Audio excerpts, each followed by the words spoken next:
दोस्तों welcome to my channel. आज दोबारा हम एक ऐसे टॉपिक के बारे में बात करेंगे जो कि जिसको जानने की वजह से आपकी इंसाइट मिलेगी और दूसरा आपकी मेंटल हेल्थ भी बहुत अच्छी होगी। तो let's begin. Why India has the world highest depression rate. आज एक साइकेट्रिस्ट की नज़र से इस टॉपिक के बारे में बात करेंगे। दोस्तों मेरे पास एक पेशेंट आया राकेश, जो कि 29 साल का था। उसकी सैलरी बहुत अच्छी थी, गुड़गांव में मल्टीनेशनल कंपनी में वो जॉब करता था। पेरेंट उस पर बहुत प्राउड थे। लिंक्डइन प्रोफाइल उसकी बहुत ज़्यादा इंप्रेसिव थी, इंस्टाग्राम पे भी सब कुछ उसका परफेक्ट था। लेकिन रात को जब फोन साइड में रखता था तो एक अजीब सा खालीपन उसे महसूस होता था। उसने बताया सुबह उठकर ऑफिस जाने में उसको मुश्किल सा लगता था। जो चीजें पहले उसको एक्साइट करती थी अब उनमें उसका कोई इंटरेस्ट नहीं बचा था। और सबसे बड़ी बात, उसे समझ नहीं आ रहा था कि ये प्रॉब्लम क्या है, क्योंकि टेक्निकली सब कुछ ठीक था लेकिन अंदर से सब ठीक नहीं था। और राकेश अकेला नहीं है। आज इंडिया में करोड़ लोग आज डिप्रेशन के सिम्टम के साथ जी रहे हैं। कुछ डायग्नोज होते हैं, बहुत सारे अनडायग्नोज रहते हैं। सवाल ये है इतने लोग स्ट्रगल क्यों कर रहे हैं और इसका क्या कारण है? क्या प्रॉब्लम सिर्फ इंडिविजुअल लेवल पर है या सिस्टम लेवल पर भी है? आज हम एक साइकेट्रिस्ट की नजर से ये देखेंगे कि इंडिया में डिप्रेशन इतना कॉमन क्यों होता जा रहा है। इसका सबसे बड़ा कारण ये है कि दोस्तों हम सरवाइव करना सीखते हैं लेकिन हमने फील करना बंद कर दिया है। बचपन से हमें सिखाया जाता है मार्क्स अच्छे लेके आओ, करियर बनाओ, खूब पैसा कमाओ, स्ट्रॉन्ग बनो। लेकिन कितने लोगों को ये सिखाया जाता है अपने इमोशंस को समझना और कैसे बयान करना, स्ट्रेस को कैसे प्रोसेस करना या कैसे स्ट्रेस के लिए या डिप्रेशन के लिए हेल्प मांगना, बहुत कम। और उसका रिजल्ट क्या होता है? हम सक्सेसफुल एडल्ट्स तो बन जाते हैं लेकिन इमोशनली ट्रेन्ड एडल्ट बिल्कुल नहीं बन पाते हैं। जब एंजाइटी आती है तो इग्नोर करते रहते हैं, जब कोई सैडनेस आती है, कोई स्ट्रेस आता है तो उसे दबा लेते हैं, जब बर्नआउट होता है और ज़्यादा काम करते हैं तो धीरे धीरे ये सब डिप्रेशन का शेप ले लेते हैं। इसका दूसरा क्या कारण हो सकता है? दूसरा है कंपैरिजन की फैक्ट्री। पहले कंपैरिजन सिर्फ मोहल्ले तक था, आज कंपैरिजन ग्लोबल हो गया है। इंस्टाग्राम खोल लो, लिंक्डइन खोल लो, हर जगह किसी की सक्सेस स्टोरी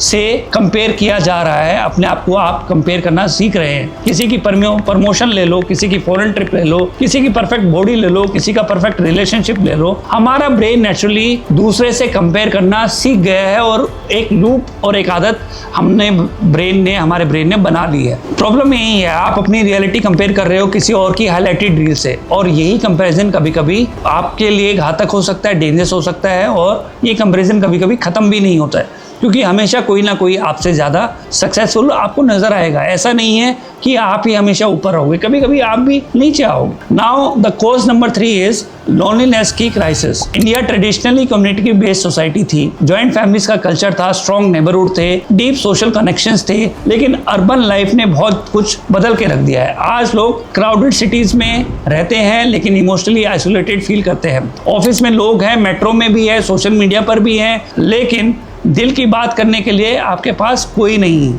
और लोनलीनेस डिप्रेशन का एक सबसे बड़ा मेजर रिस्क फैक्टर बनता जा रहा है और है भी। ह्यूमन बीइंग कनेक्शंस के लिए वायर्ड है, आइसोलेशन के लिए बिल्कुल वायर्ड नहीं है। आइसोलेशन जैसे ह्यूमन बीइंग आइसोलेशन में जाते हैं वो डिप्रेशन उनमें आने लगता है और बढ़ जाता है। चौथा कॉज है मेंटल हेल्थ भी एक बहुत बड़ा स्टिग्मा है। सबसे बड़ा कॉज दोस्तों यही है कि मेंटल हेल्थ के लिए इतना बड़ा स्टिग्मा है कि लोग हेल्प लेना भूल गए हैं।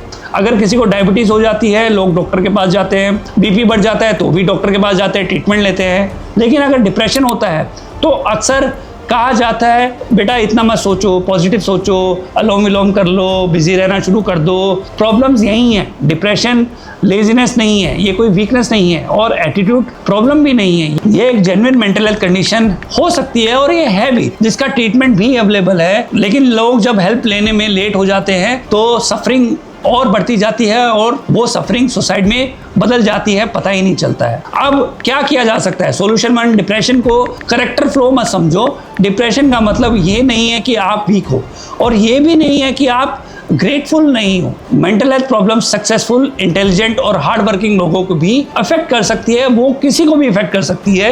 ये नहीं कि ये सिर्फ वीक को ही अफेक्ट करती है। तो इसका सॉल्यूशन नंबर 2 है कनेक्शंस को प्रायोरिटी दो। रिसर्च रिपीटेडली दिखाती है स्ट्रॉन्ग रिलेशनशिप मेंटल हेल्थ को प्रोटेक्ट करते हैं। एक ट्रस्टेड फ्रेंड, एक पार्टनर, एक फैमिली मेंबर। कभी कभी हीलिंग की शुरुआत एक हॉनेस्ट कन्वर्सेशन से होती है। तो अगर आपके पास एक ऑनेस्ट फ्रेंड नहीं है तो बनाओ, फैमिली मेंबर नहीं है तो बनाओ, एक पार्टनर नहीं है तो पार्टनर से कम्युनिकेशंस बढ़ाओ। अगर आप पूछोगे दोस्त डॉक्टर साहब ये कैसे बन सकते हैं, ये ऐसे बन सकते हैं कि बगैर किसी जजमेंट के आप अपनी बातें शेयर करना शुरू करो। आप वो ट्रस्ट बनाओ। जब भी आप कम्युनिकेट करेंगे, बेटर करेंगे, पहले में लोगों को अजीब लगेगा, आपसे कनेक्ट नहीं करेंगे, लेकिन धीरे धीरे जब आप फ्रीक्वेंटली कनेक्ट करना शुरू कर देंगे तो may be that will build a great trust and bond, and that is what will build a great connection with the other people. Now the most important solution is आपको professional help को normal बनाना है। अगर symptom week या month तक चल रहे हैं तो प्रोफेशनल हेल्प लेना बिल्कुल नॉर्मल है। काउंसलिंग आपको लेना बहुत ज़रूरी है, थेरेपी लेना भी नॉर्मल है। साइकेट्रिक कंसल्टेशन, काउंसलिंग, थेरेपी ये कोई वीकनेस नहीं, ये हेल्थ केयर है। ये आपके ब्रेन की केयर के लिए बहुत ज़्यादा एसेंशियल है, इम्पॉर्टेंट है। आखिर में इंडिया की प्रॉब्लम सिर्फ डिप्रेशन नहीं, इंडिया की प्रॉब्लम साइलेंस है। हम स्ट्रगल करते हैं लेकिन बोलते नहीं है, हम टूट रहे होते हैं लेकिन दिखाते नहीं है, और फिर दुनिया को लगता है कि अरे सब ठीक तो चल रहा है, उसे क्या हो सकता है, उसे ऐसा कुछ नहीं हो सकता। शायद चेंज की शुरुआत यहीं से होती है, जब हम ये एक्सेप्ट करते हैं कि मेंटल हेल्थ भी एक हेल्थ है और हेल्प मांगना कोई वीकनेस नहीं है बल्कि एक मैच्योरिटी का साइन है। अगर आपको ये वीडियो मीनिंगफुल लगी हो तो डॉक्टर अंकित दलाल यानी कि मैं इस चैनल को, मेरे चैनल को सब्सक्राइब कर लीजिए। यहाँ हम साइकोलॉजी, मेंटल हेल्थ, रिलेशनशिप और ह्यूमन बिहेवियर के बारे में खुल के बात करते हैं बगैर किसी शर्म के। Thank you.